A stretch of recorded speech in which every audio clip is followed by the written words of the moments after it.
Divine Goddess Kibeshet.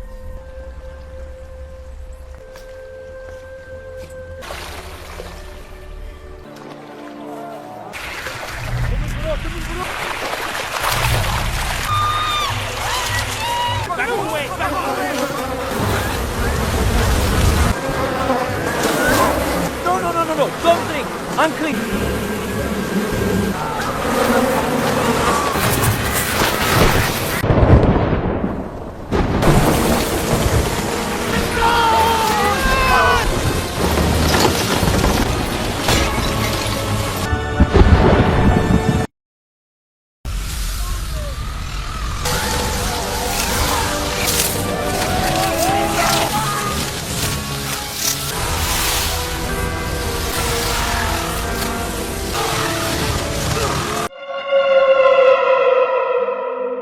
Bangsa Yahudi telah hidup dalam perbudakan di Mesir selama kurang lebih 400 tahun.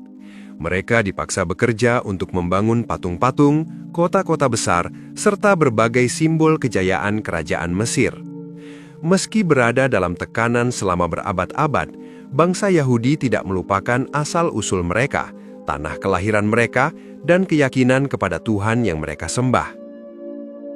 Sementara itu, di istana kerajaan Mesir yang berada di ibu kota Memphis, Firaun Seti mengadakan pertemuan penting bersama para pejabat dan panglima istana. Dalam rapat tersebut, Seti membahas ancaman dari bangsa Het yang kini mendiami wilayah lembah dekat perbatasan Mesir. Anticipating an invasion by us. But I don't want to do palace walls. Come. They don't say anything. It's a yes or a no. Hadir dalam pertemuan itu Ramses, putra mahkota Seti, serta Musa, sepupu Ramses yang telah dipercaya sebagai panglima perang kerajaan. Merasa situasi semakin genting, Firaun Seti meminta pendapat dukun kerajaan. Ia menanyakan apakah Mesir akan memenangkan peperangan apabila berhadapan langsung dengan bangsa Het. Setelah melakukan ritual, sang dukun menyampaikan bahwa ia tidak dapat memastikan siapa pihak yang akan menang. Namun ia mengungkapkan sebuah penglihatan bahwa dalam peperangan nanti akan ada seorang pemimpin yang diselamatkan oleh orang lain, dan orang yang melakukan penyelamatan tersebut kelak akan menjadi pemimpin besar. Mendengar hal itu, Musa hanya menanggapinya dengan tawa karena tidak mempercayai ramalan tersebut. Be guided by omens. Hittites at Kadesh. But just in case, you... Sebagai simbol kepercayaan dan kehormatan, Seti menyerahkan pedang kerajaan kepada mereka berdua. Sejak kecil, Ramses dan Musa telah tumbuh bersama di lingkungan istana dan menjalin persahabatan yang sangat erat. Tidak lama kemudian, Ramses dan Musa memimpin pasukan menuju wilayah pemukiman bangsa Het.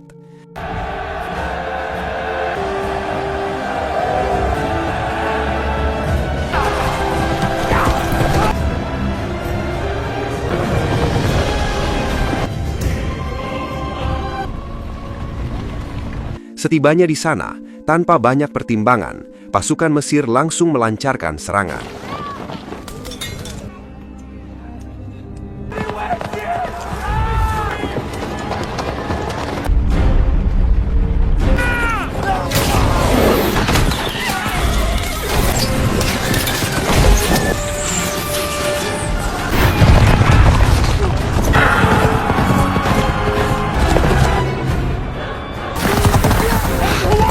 Pertempuran berlangsung sengit dan penuh kekacauan. Di tengah pertempuran tersebut, Ramses terjatuh dan hampir tertabrak kereta kuda milik musuh.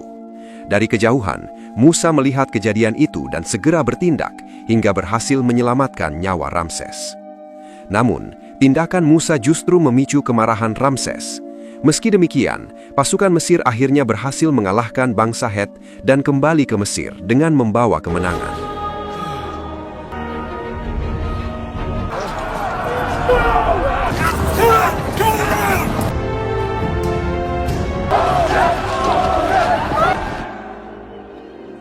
Sesampainya di istana, Firaun Seti memanggil Musa menghadap. Seti telah mengetahui peristiwa saat Musa menyelamatkan Ramses di medan perang. Ia kemudian mengingatkan Musa pada ramalan yang disampaikan sebelum peperangan dimulai. Seti menyadari bahwa Musa tidak mempercayai ramalan tersebut, namun ia sendiri mempercayainya sepenuhnya. Bahkan, Fir'aun Seti secara terbuka mengungkapkan bahwa dalam hatinya, ia lebih senang apabila Musa yang kelak menjadi penerusnya dibandingkan Ramses, putra kandungnya sendiri. Dalam sebuah rapat kerajaan, Fir'aun Seti memerintahkan Ramses untuk melakukan investigasi langsung ke lokasi tempat para budak bekerja. Namun Ramses tampak tidak menunjukkan ketertarikan terhadap tugas tersebut. Melihat hal itu, Musa kemudian mengajukan diri untuk menggantikan Ramses dalam melakukan investigasi terhadap para budak. Rephrase. Meet with the Viceroy, look around, make a report. What else? Di sebuah ruangan istana, Musa sempat meminta maaf kepada Ramses atas kejadian di medan perang, khususnya karena telah menyelamatkan nyawanya. Ramses menanggapi dengan tenang dan mengatakan bahwa ia juga akan melakukan hal yang sama apabila berada di posisi Musa. Keesokan harinya, Musa bersama pengawalnya berangkat menuju distrik Pitom untuk menyelidiki kondisi para budak Yahudi yang bekerja di wilayah tersebut.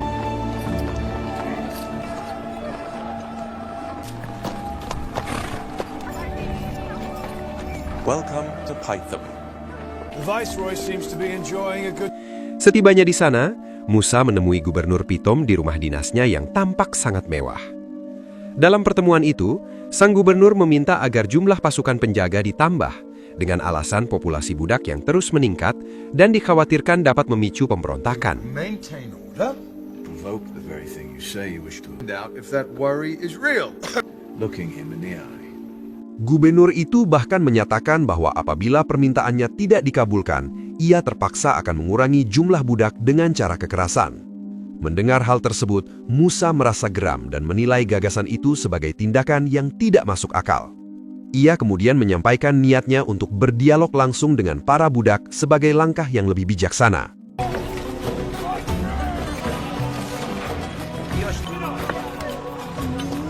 Pada hari berikutnya, Musa memanggil beberapa tokoh bangsa Yahudi yang dijadikan budak untuk berdialog. Ia menanyakan nama pemimpin mereka, namun orang itu justru balik bertanya tentang identitas Musa. Musa pun menjawab bahwa dirinya adalah Musa, putra Bityah, saudari Fir'aun Seti. Jawaban itu mengejutkan para budak Yahudi yang hadir di tempat tersebut. Pemimpin Yahudi itu kemudian memperkenalkan dirinya dengan nama Nun. Ia menyampaikan keyakinannya bahwa suatu hari bangsa Yahudi akan terbebas dari perbudakan dan kembali ke tanah leluhur mereka di negeri Kanaan. Malam harinya, Musa menerima sebuah surat rahasia yang dikirim oleh salah seorang budak. Dalam surat itu, disampaikan bahwa Nun ingin bertemu Musa secara diam-diam di sebuah lokasi rahasia, tanpa diketahui pihak lain. Sementara itu, berdasarkan hasil investigasinya di kantor gubernur, Musa menemukan bukti bahwa Gubernur Pitom telah melakukan berbagai praktik korupsi dan hidup bermewah-mewahan layaknya seorang raja. Musa berniat melaporkan temuan tersebut kepada Fir'aun agar gubernur itu dapat dimintai pertanggungjawaban.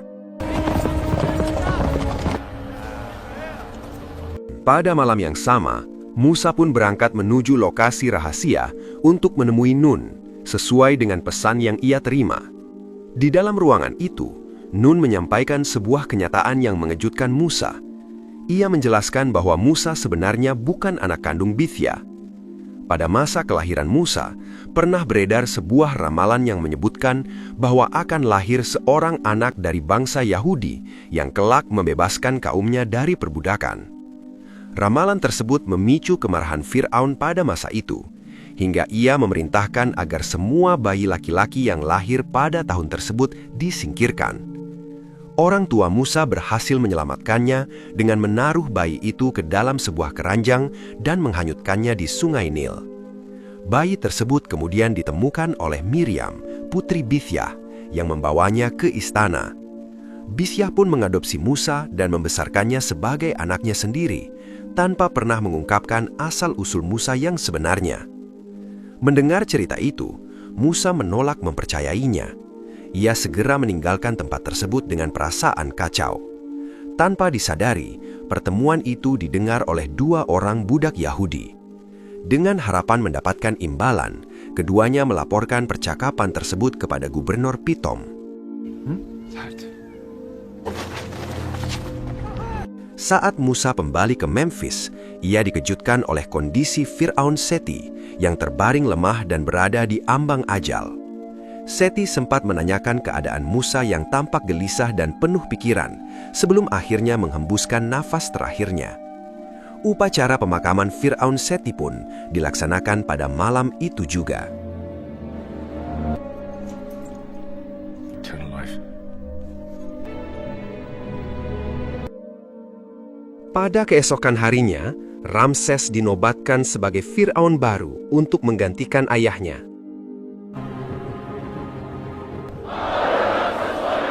Namun pada malam harinya, Gubernur Pithom datang menghadiri rapat kerajaan dan menyampaikan laporan penting. Di hadapan Ramses, gubernur tersebut mengungkapkan dugaan tentang asal-usul Musa sebagai keturunan Yahudi. Musa dengan tegas menyangkalnya. Ia menyatakan bahwa dirinya adalah anak Bithya dan menuduh Gubernur Pithom telah mengarang cerita untuk kepentingannya sendiri. Merasa ragu, Ramses memerintahkan Bithya dan putrinya Miriam untuk menghadap. Di hadapan mereka, Ramses menuntut kejujuran. Ia meminta Miriam meletakkan tangannya di atas meja, lalu bertanya apakah benar dahulu ia menemukan bayi Musa di Sungai Nil. Miriam memilih diam dan tidak memberikan jawaban. Saat situasi memanas dan Ramses hampir mengambil tindakan yang lebih jauh, Musa segera melindungi Miriam. Tindakan itu membuat Ramses semakin tersulut emosi. Ia kemudian memerintahkan para pengawal untuk membawa Musa pergi dan mengasingkannya ke tempat yang jauh.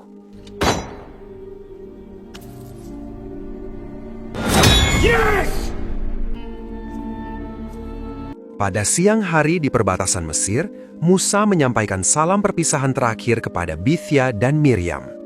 Di momen itulah, Bithya akhirnya mengungkapkan kebenaran yang selama ini ia simpan. Ia menjelaskan bahwa Musa memang bukan anak kandungnya. Bayi Musa dahulu ditemukan oleh Miriam dalam keadaan mengapung di Sungai Nil. Meski demikian, Bithya menegaskan bahwa ia telah mencintai dan membesarkan Musa sepenuh hati, layaknya anaknya sendiri. Mendengar pengakuan itu, Musa terdiam dan terpukul oleh kenyataan yang baru ia ketahui. Sebelum berpisah, Miriam menyerahkan sebuah peninggalan terakhir dari ibu kandung Musa, benda yang masih melekat sejak ia pertama kali ditemukan. Musa pun memeluk Bithya dengan erat, lalu berpamitan untuk melanjutkan perjalanannya.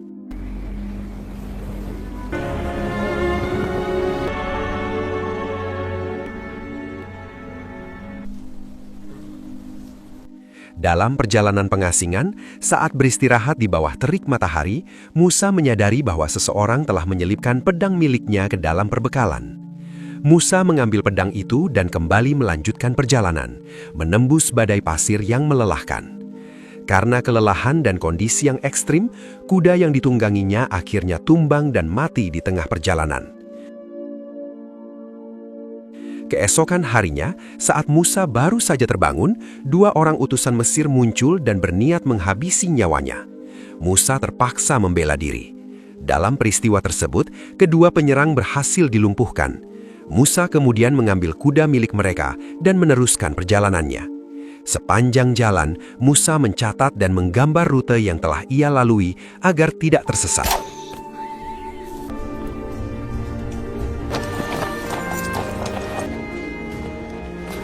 Perjalanan panjang itu membawanya hingga ke Selat Tiran. Musa menyeberangi selat itu dan melanjutkan perjalanan ke wilayah yang belum pernah ia kenal sebelumnya. Di suatu tempat, Musa melihat sekelompok perempuan yang tengah mengambil air. Mereka tampak kesulitan karena diganggu oleh para penggembala kambing yang bersikap kasar. Melihat keadaan itu, Musa turun tangan dan membantu para perempuan tersebut, hingga para penggembala itu pergi menjauh.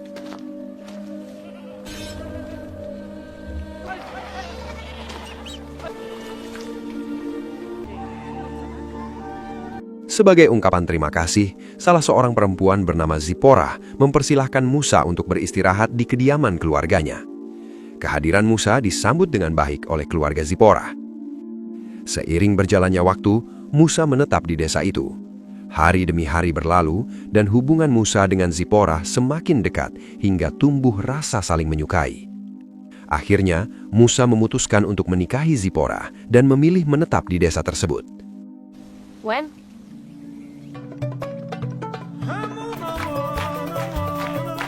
Remember this moment in time. This is my husband. I see. Moses, no. I pledge my love. Dari pernikahan itu, mereka dikaruniai seorang putra yang diberi nama Gersom.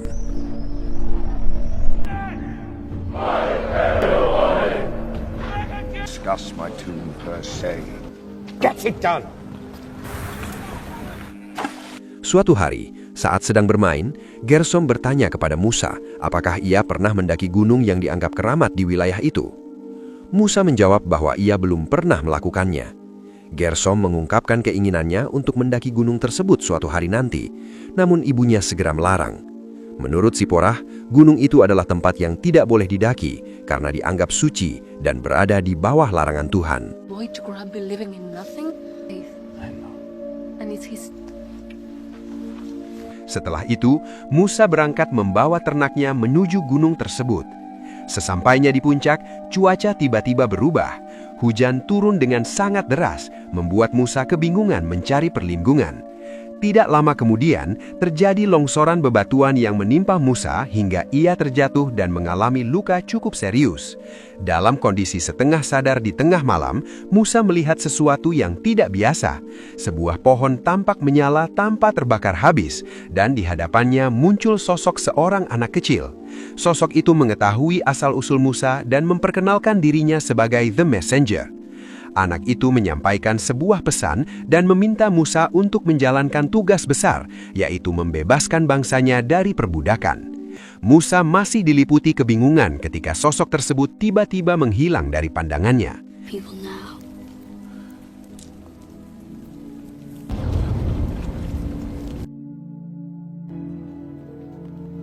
Hit on the head. Musa menceritakan apa yang ia alami di atas gunung. Zipporah mencoba menenangkan Musa dan berusaha meyakinkannya bahwa apa yang ia lihat kemungkinan hanyalah akibat kelelahan dan luka yang dialaminya.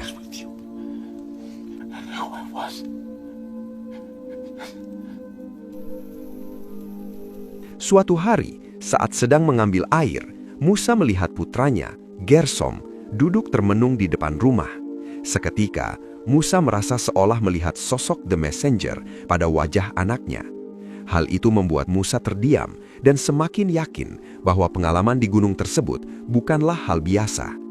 Keesokan harinya, Musa pun sampai pada keyakinan bahwa pesan yang ia terima benar-benar merupakan panggilan Tuhan untuknya. Musa mulai mempersiapkan diri dan perlengkapan seperlunya. Ia berniat kembali ke Mesir untuk menyelamatkan bangsa Yahudi dari penderitaan yang mereka alami.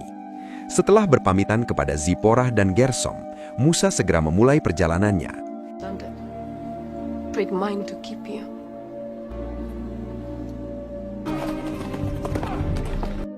Ia kembali menyeberangi selat Tiran yang dangkal dan melanjutkan perjalanan hingga tiba di sebuah persimpangan jalan. Di sana, Musa bertemu dengan sekelompok penggembala dan menanyakan asal mereka. Salah seorang penggembala menjelaskan bahwa ia berasal dari wilayah Selat Tiran, namun menempuh jalur berbatu yang sempit dan berbahaya, bukan jalur yang baru saja dilalui Musa. Musa kemudian melanjutkan perjalanannya hingga akhirnya kembali tiba di Mesir. Di sana, ia menyaksikan para budak Yahudi dipaksa bekerja dengan beban yang semakin berat, hingga banyak yang jatuh karena kelelahan. Musa pun masuk ke sebuah tempat rahasia dan bertemu kembali dengan Nun. Joshua. Welcome back, brother. Di tempat itu, Nun memperkenalkan Musa kepada kakak kandungnya Harun, serta anggota keluarga Musa yang lainnya. Sementara itu, di tempat lain, Ramses terbangun secara tiba-tiba dari tidurnya dengan perasaan gelisah. Ia memastikan kondisi istri dan anaknya yang masih terlelap, lalu berjalan menuju kandang untuk memeriksa kuda kesayangannya, seakan merasakan sesuatu yang tidak biasa akan segera terjadi. Tiba-tiba, dari arah belakang, Musa muncul dan mengarahkan pedangnya ke arah Ramses. Dengan nada emosi yang tertahan, Musa menudih Ramses telah berusaha menyingkirkannya di padang pasir dengan mengirim 2 orang suruhan. Ramses segera menjelaskan bahwa perintah itu bukan datang darinya, melainkan dari ibunya. Ia menegaskan bahwa dirinya justru berusaha menolong Musa dengan menyelipkan pedangnya ke dalam perbekalan agar Musa bisa melindungi diri selama pengasingan. Mendengar penjelasan itu, Musa kemudian menyampaikan maksud kedatangannya. Ia menegaskan bahwa dirinya tidak datang untuk merebut kekuasaan atau mengancam posisi Ramses sebagai Firaun. Musa hanya meminta satu hal, yaitu agar Ramses bersedia membebaskan bangsa Yahudi dari perbudakan.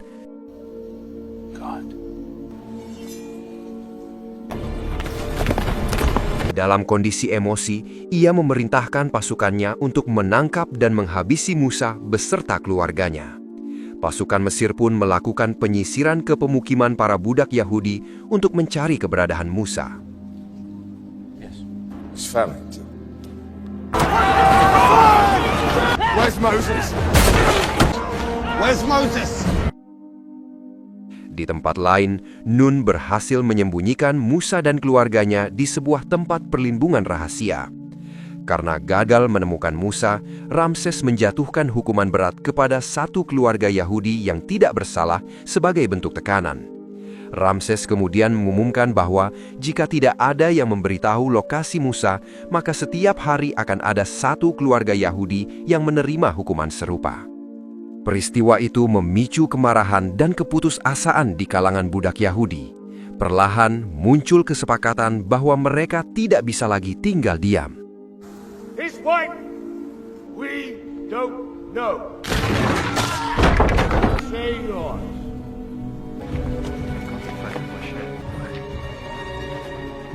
Para pemuda Yahudi mulai berkumpul secara diam-diam di tempat rahasia untuk mempersiapkan perlawanan.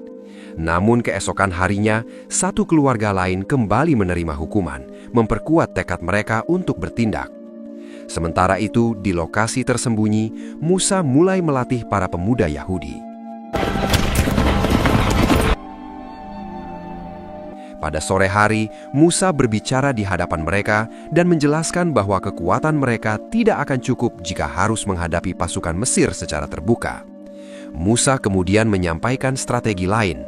Menurutnya, satu-satunya cara untuk memaksa Ramses memenuhi tuntutan mereka adalah dengan menghentikan pasokan makanan dan air bagi rakyat Mesir, sehingga tekanan akan datang dari dalam kerajaannya sendiri. Force them! Yes! Malam harinya, Musa dan kelompoknya mulai bergerak. Mereka menyerang gudang-gudang penyimpanan bahan pangan dan merusak perkebunan yang menjadi sumber makanan. Tidak hanya itu, beberapa kapal pengangkut logistik juga dihentikan agar pasokan tidak sampai ke kota. Dari kejauhan, Ramses menyaksikan kejadian tersebut dengan kemarahan yang semakin memuncak.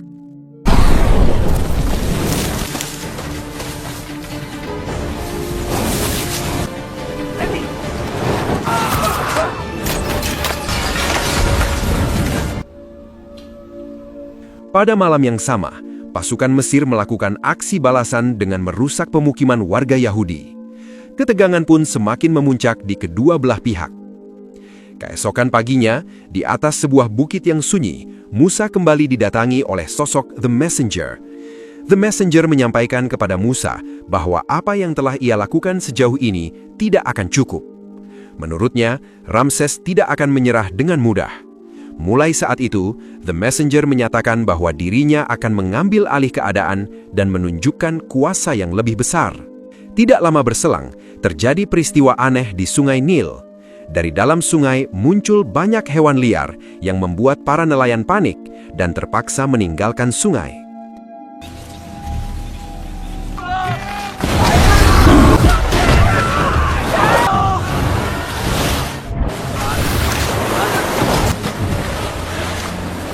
Kekacauan terjadi di sepanjang aliran Nil hingga air sungai berubah warna dan tercemar. Akibatnya, ikan-ikan mati dan mengambang di permukaan. Divine Goddess Kivashet.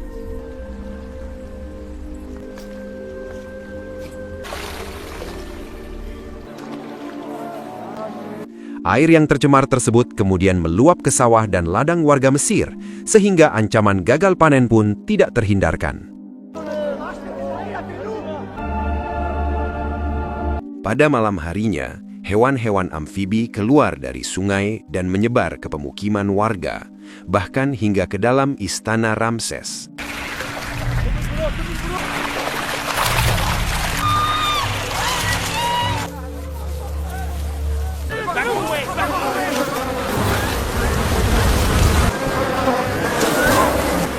No, don't drink! Unclean!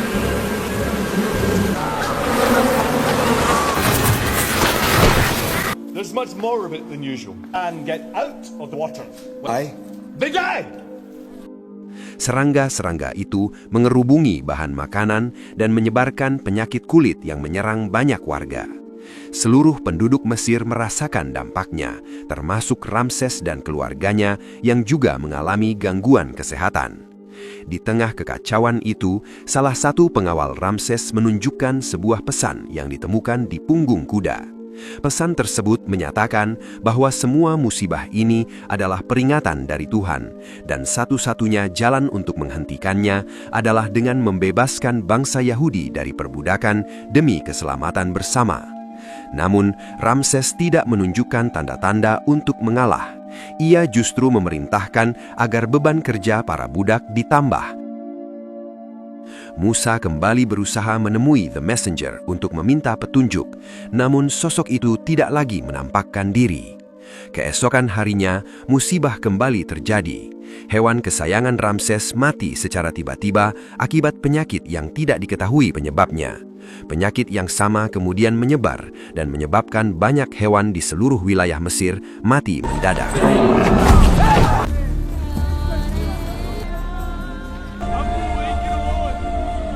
Dalam kemarahannya, Ramses menjatuhkan hukuman berat kepada para dukun kerajaan karena dianggap gagal menghentikan rangkaian bencana tersebut. Pada malam berikutnya, kota Memphis dilanda hujan es yang sangat dahsyat dan merusak banyak bangunan serta ladang.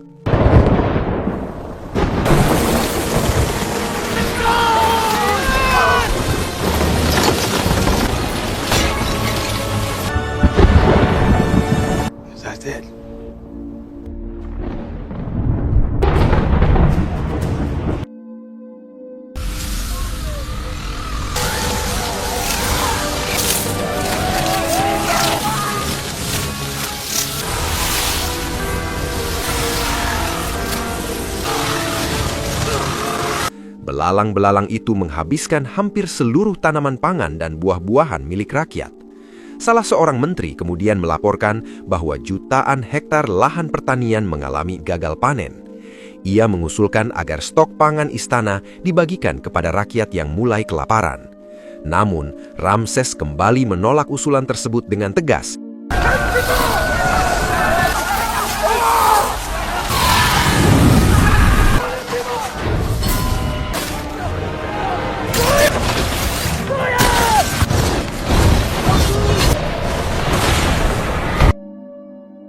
Di waktu yang sama, Ramses mendengar suara aneh di sekitar istana.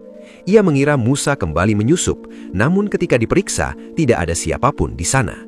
Dalam kondisi emosi yang tidak terkendali, Ramses melontarkan ancaman keras terhadap bangsa Yahudi. Ia merasa dirinya adalah penguasa tertinggi dan menolak untuk tunduk pada Tuhan yang diyakini Musa. Cause all this. I am the god! More effective at killing me. Di atas sebuah bukit, Musa kembali bertemu dengan The Messenger. Musa menyampaikan bahwa ia baru saja menyelinap ke wilayah kerajaan Mesir. Namun bukannya berubah pikiran, Ramses justru semakin keras dan melontarkan ancaman terhadap bangsa Yahudi. The Messenger kemudian menyampaikan pesan penting kepada Musa. Pesan itu membuat Musa terkejut dan menolak pada awalnya. Namun ia menyadari bahwa keputusan tersebut tidak bisa dihindari. Tell you what's going to happen next. I want no part of this! Musa segera berangkat menemui Ramses. Di luar dugaan, para prajurit tidak menghalanginya, bahkan membiarkan Musa masuk ke istana. Di hadapan Ramses, Musa sekali lagi memohon agar bangsa Yahudi dibebaskan dari perbudakan. Ia memperingatkan bahwa jika permintaan itu kembali ditolak, akan terjadi musibah besar pada malam hari yang dampaknya tidak dapat dihindari oleh siapapun di Mesir. Egypt's survival, do you understand, Sunset? Your child, tonight. Setelah menyampaikan peringatannya, Musa meninggalkan istana. Ia segera kembali menemui bangsa Yahudi dan menyampaikan pesan penting. Musa meminta setiap keluarga untuk menyembelih seekor kambing dan menandai pintu rumah mereka sesuai petunjuk yang ia terima, sebagai bentuk perlindungan bagi keluarga mereka. Malam itu, Ramses yang diliputi kegelisahan memilih tidur di samping putranya sambil membawa senjata, seolah ingin menjaga dengan caranya sendiri. Tepat di tengah malam, langit tampak berubah gelap, cahaya di kota Memphis meredup, dan suasana sunyi berubah menjadi kepanikan.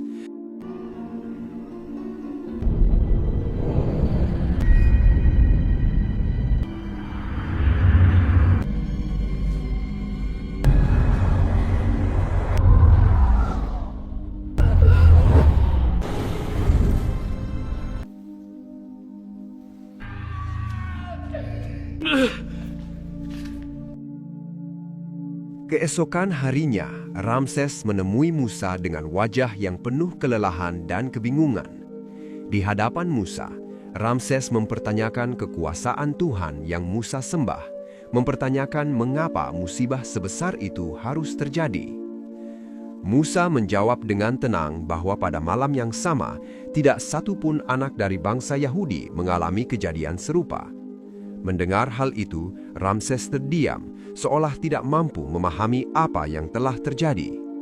Dalam keputusasaan dan amarah yang tersisa, Ramses akhirnya memerintahkan agar seluruh bangsa Yahudi segera meninggalkan Mesir dan pergi sejauh mungkin dari wilayah kekuasaannya.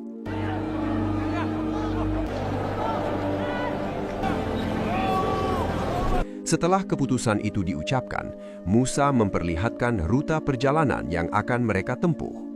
Ia menjelaskan bahwa mereka akan menuju sebuah perairan dangkal di selatan, menyeberanginya dengan berjalan kaki, lalu melanjutkan perjalanan kembali ke tanah leluhur mereka di negeri Kanaan. Hari demi hari berlalu. Setelah menyelesaikan proses pemakaman putranya, perasaan Ramses perlahan berubah. Ramses memutuskan untuk mengerahkan ribuan prajurit guna mengejar rombongan bangsa Yahudi. Capture 400,000.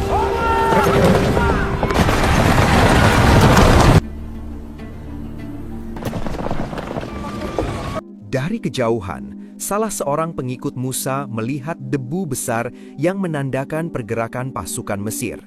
Ia segera melaporkan hal tersebut kepada Musa. Menyadari bahaya yang mendekat, Musa memutuskan membawa seluruh rombongan melewati jalur pegunungan yang terjal dan berbahaya, dengan harapan dapat memperlambat laju pasukan Ramses. Forward!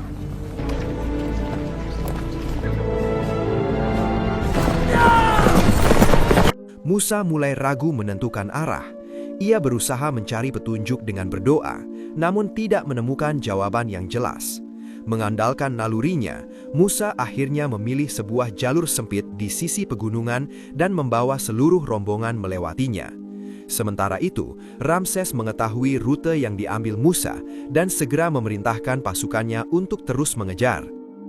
They've never been here. Setelah berhasil melewati pegunungan, rombongan Musa justru dihadapkan pada pemandangan yang tidak sesuai harapan. Di depan mereka terbentang lautan luas dengan ombak besar, bukan perairan dangkal seperti yang mereka cari. Musa menyadari bahwa mereka tersesat. Malam itu, ia kembali berdoa dalam kebingungan dan keputusasaan. Di belakang, pasukan Mesir semakin mendekat, sementara di depan, lautan tampak mustahil untuk diseberangi. Dalam kondisi tertekan, Musa melemparkan pedangnya ke arah laut, seolah menyerahkan segalanya pada kehendak Tuhan.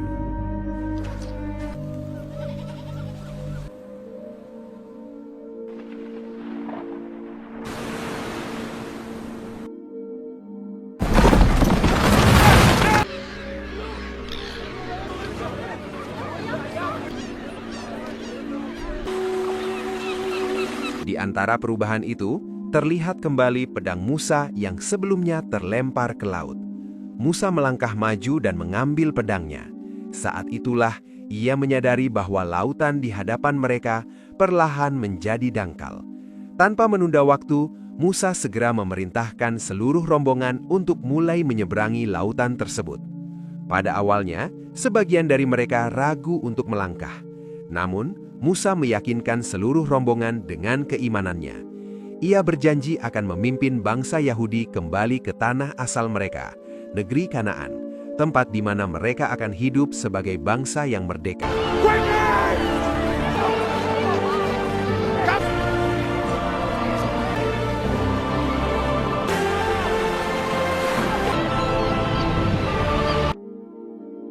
Sementara itu, jauh di belakang, Ramses bersama pasukannya bergerak dengan kecepatan tinggi melewati jalur pegunungan untuk mengejar rombongan Musa.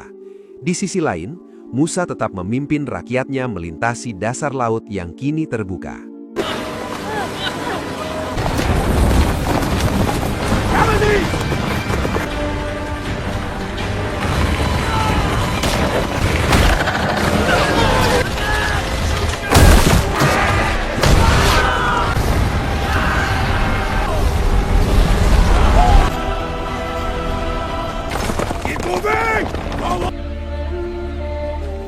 Saat rombongan Musa hampir mencapai seberang, Musa melihat dari kejauhan bahwa pasukan Ramses telah sampai di pantai. Ia segera memerintahkan seluruh rakyat Yahudi untuk mempercepat langkah dan segera menyelamatkan diri. Sementara itu, Musa bersama beberapa pemuda memilih berbalik arah untuk menghadapi Ramses.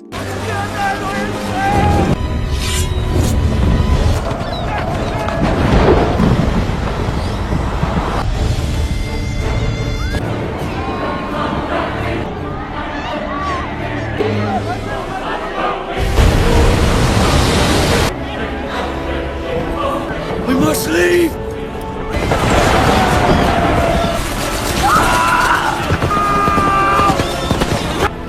Leave!